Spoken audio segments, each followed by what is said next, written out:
안녕하세요, 여러분. It's your Korean Saem, and today I'm going to talk about why Hangul, or the Korean alphabet, is the best writing system in the world. Now, obviously, when I say in the world, I am exaggerating and I am clearly biased because I'm Korean, but this is by no means saying that Korean is better than any other language.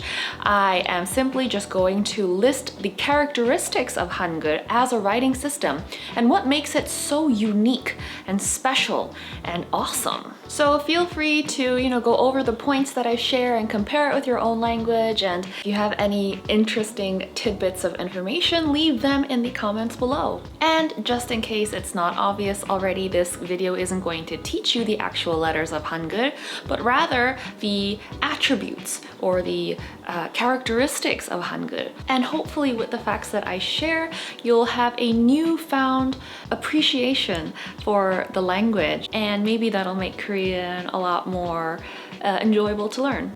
So with that being said, let's just head over to reason number one.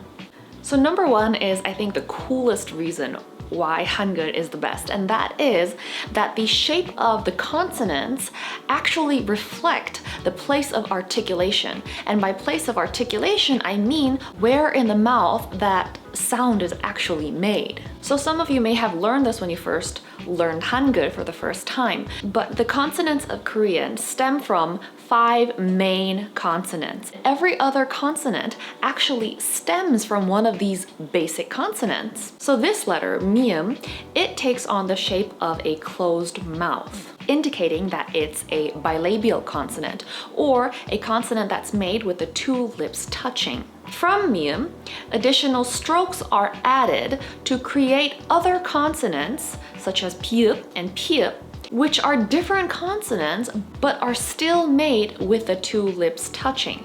So every other consonant that stems from this mium is a bilabial consonant.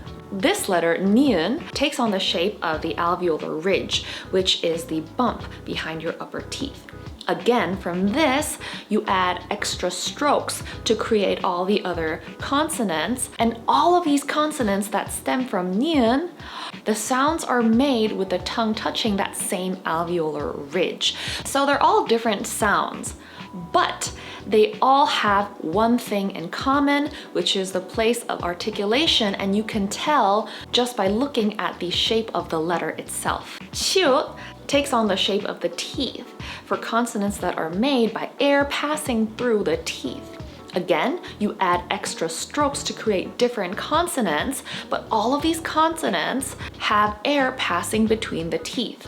Kyo takes on the shape of the point all the way in the back of your mouth, where your tongue touches your soft palate. So all the other consonants that come from kyo, that are formed just by adding a few strokes, they are all consonants that take place at that same exact spot, just in a different method.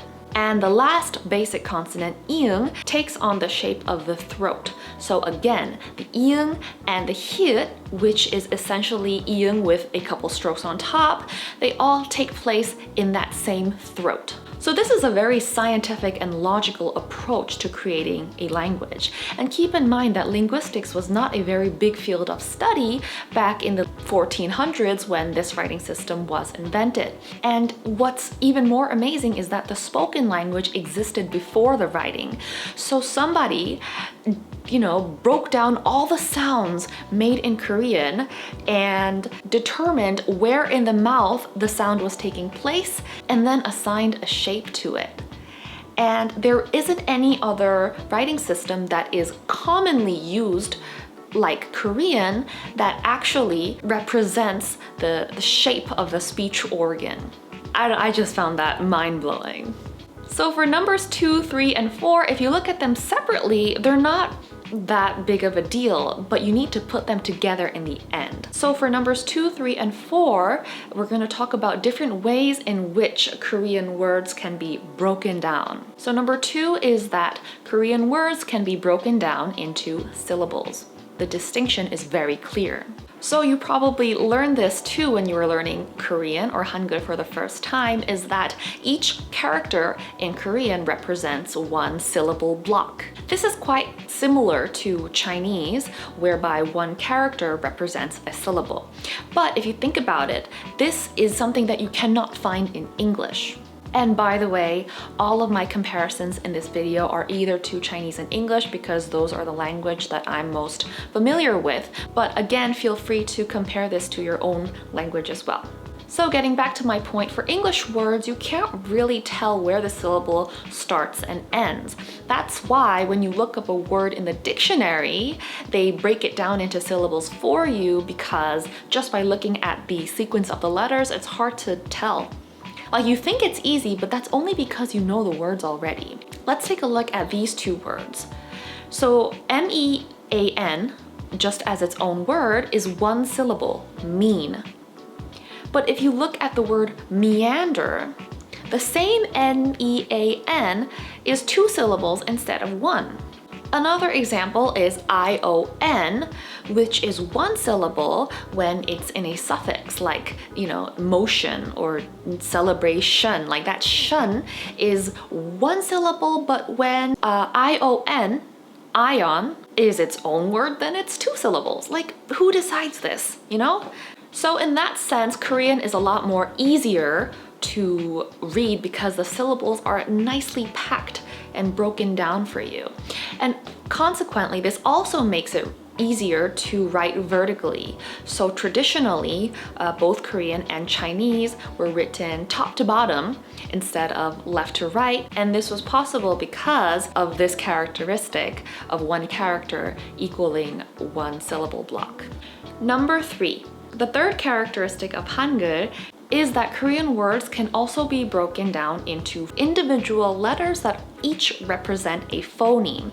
So a phoneme is the smallest unit of sound in a language. So if you look at this example, Han, the character Han can be broken down into hyut, ah, and nyun, right? And each makes its own distinct individual sound. You have the h sound, the ah vowel sound, and the n sound. And brought together, they become Han. English can also be broken down in this way. If we take H-A-N, you put it in one word and it's read as Han, but you can also break it down where each letter represents each individual sound or phoneme. But if you look at languages like Chinese, you can't do that. So let's look at this character, which in Chinese also reads as Han. And the thing about Chinese characters that drives people crazy and that drove me crazy when I was learning it is that there is nothing about the shape that tells you how to read it. You just need to memorize the shape and all the strokes as it is, and that's already a lot to memorize, but then you also need to memorize how to say it separately as well. So you can't just learn to read Chinese, you need to learn all the characters separately and then learn the sounds separately. And then on top of that, there's intonation, but I won't even get into that. The point is, there is nothing in this character that tells you which part is the h, which part is the ah, and which part is the n. So there are a lot of other writing systems, I'm sure, that are like this, where the characters with the letters can't be broken down into its smallest unit of sound. But for English and Korean, this is possible. Number 4, another way that Korean words can be broken down is into morphemes. What does this mean? Well, have you ever looked at a word and wondered why it has to be written like this when the sound is completely different? Such as 같이, kat has a t 받침, and then you have like a blank, a placeholder, consonant that doesn't make any sound, but yet when you read it, it's like 같이, and you might be thinking, why can't it just be written the way that it's pronounced? And this is not just in Korean. I'm sure a lot of other languages are sometimes confusing in their spelling because it's not the way it sounds. But this is where morphemes come into play. So a morpheme is the smallest unit in a language that holds meaning. So this is not necessarily an individual word.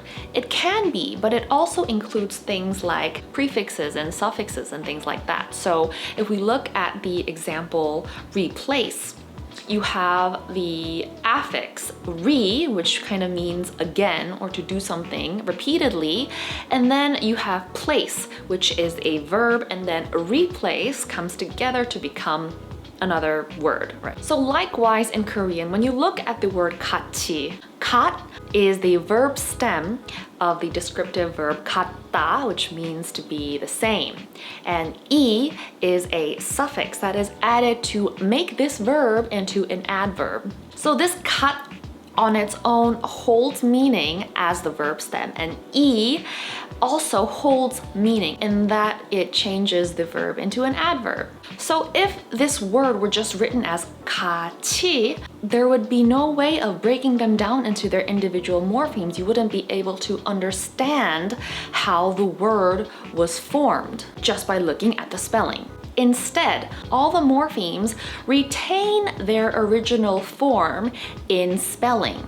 And what happens instead is that you learn a bunch of pronunciation rules whereby, you know, if a tiut 받침 is followed by an e, then it is pronounced as 같이. So you learn that the word is pronounced as 같이.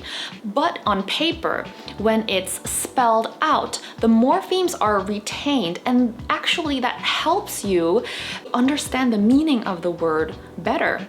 It helps you understand sentence structure. It helps you understand the role that that particular word plays within the sentence. So knowing where the boundaries of these morphemes lie is actually really important in helping you understand the language as well. If there are any standard Korean words that are written exactly the way that they sound, that is probably because the morphemes within are unclear.